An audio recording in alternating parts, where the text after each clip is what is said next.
the sheriff of Letcher County, Kentucky, the now former sheriff, Mickey Steins, who is awaiting trial on one count of murder of a public official. And since the shooting was caught on surveillance video, there's really no doubt who pulled the trigger multiple times. But the why is still a mystery. Steins facing a federal lawsuit over a possible sex trafficking scheme involving jailed women, shot the sheriff shortly after giving a deposition in that case. And remember, we were in Kentucky a few weeks ago. We were investigating, talking to women who said they were forced to have sex with the judge to stay out of jail. The big question, is this all connected? Tonight, newly released video taken just moments after Steins left Judge Kevin Mullins dead on his floor of his own chambers. It's from the body cam of a state trooper who says he's known Mickey Steins his whole life. This video shows that Steins seemed to believe that his life and his family's lives were in danger. Look at this. We'll make sure you're okay. Your safety, and we're going to make sure that you're safe right now. Yeah. You got up in my face there a while ago. I don't feel safe. Man, I've worked with you all for years, man. I know. For years, Well, I don't feel safe. Listen to me. Listen to me. When you were pulling away from me, you might not have I'd already been patted down, and no, It's all. I don't feel safe. I sure don't feel safe. 'Cause everybody should have their body cam on by policy, right? Well, Not all these situations, no. Detective, I jumped out and didn't have mine. I was actually on cutting grass. This is a crime scene now. We don't have to wear them, but I am wearing them. Making everybody else that was originally here get out and knew I didn't have nothing, though. Yeah. I ain't got nothing, guys. I believe you. Mickey, you know I ain't gonna let nothing happen to you, okay? So I want to bring in someone who has interrogated many, many killers during his 27 years as an FBI special agent, Bobby Chacon. Bobby, thank you for being here tonight. Very strange case. I was in Kentucky a couple weeks ago digging in. Now we've got the body camera video. What do you make of it? I mean, the sheriff seems to be, there's something really wrong. Yeah, it's really tough, Brian, to tell whether or not he's genuinely disoriented and confused, or he's trying to play those at the scene into some kind of sympathy. He's still acting like he's in charge. He's still acting like he's making decisions. So it's really, it's a bizarre, very unique situation for the officers involved. Some of these probably worked with him or for him. He was, the sheriff, so he was a top dog in law enforcement in this county. So, I mean, I imagine that this was a very, very unusual circumstance for them to be questioning this guy who they usually took orders from. Is that appropriate? I mean, should the people he knew and he's worked with forever have been questioning him? I mean, maybe it was just impossible to get around since it's kind of a small town and he pretty much knows everybody. Well, I mean, it was the Kentucky State Police who were doing the kind of questioning, and the one trooper, the state police officer, said, I've not known you that much. I've known you, but they probably worked with him in a very a position of authority, even if he wasn't over them. But no, it's not ideal. I would never want to interrogate somebody that I knew and worked with personally. You've got to kind of get sometimes in their face, and you've got to you got to play it tough. And it's tough to do that with someone that you have a friendship with and their family.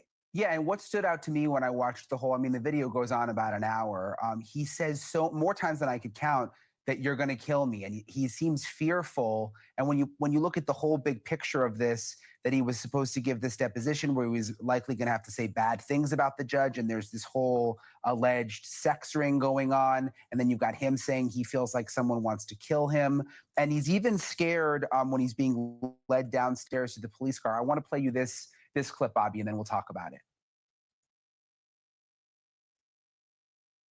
Come on, you're all right. Now, y'all don't kill me now. We ain't gonna deal, we ain't gonna do nothing to you. Except take you down here and put you in the car. Yeah. That's it. Go this way. Sally. Come on. Nope, no, don't. Not that way. Not that way. Come on. Mickey. Speak to my heart, No, you can't talk to him. You can't talk to him. Come on, Mickey. You know better. Come on now, don't put me down in jail. Here, or not.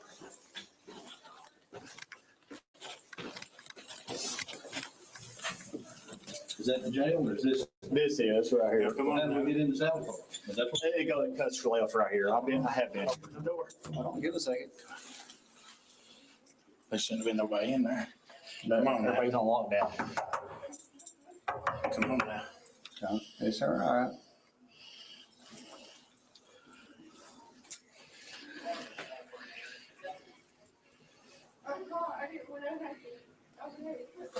Come on now.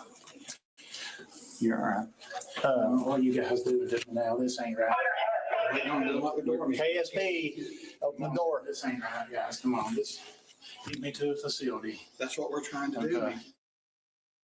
He's clearly very nervous, Bobby, when he says, get me to a facility, and he's kind of like looking up and down the hallways, paranoid. What do you think is going on there? You know, it's hard to tell whether that's a genuine paranoia, genuine concern, or he's still trying to play a victim here. Like, he's like, you know, I watched this whole video too. Like you said, it goes on for a while, and I started getting frustrated with them. I would have simply reminded him that no one's doing any killing here, Mickey, except you. You're a cold-blooded murderer. You know, this is one of those rare situations where there is no dispute of what happened. The only killing that was done here today is you killed somebody, you know, and so I would have kind of gotten a little tougher with him and reminded him that he's a perpetrator now. He's no longer the sheriff.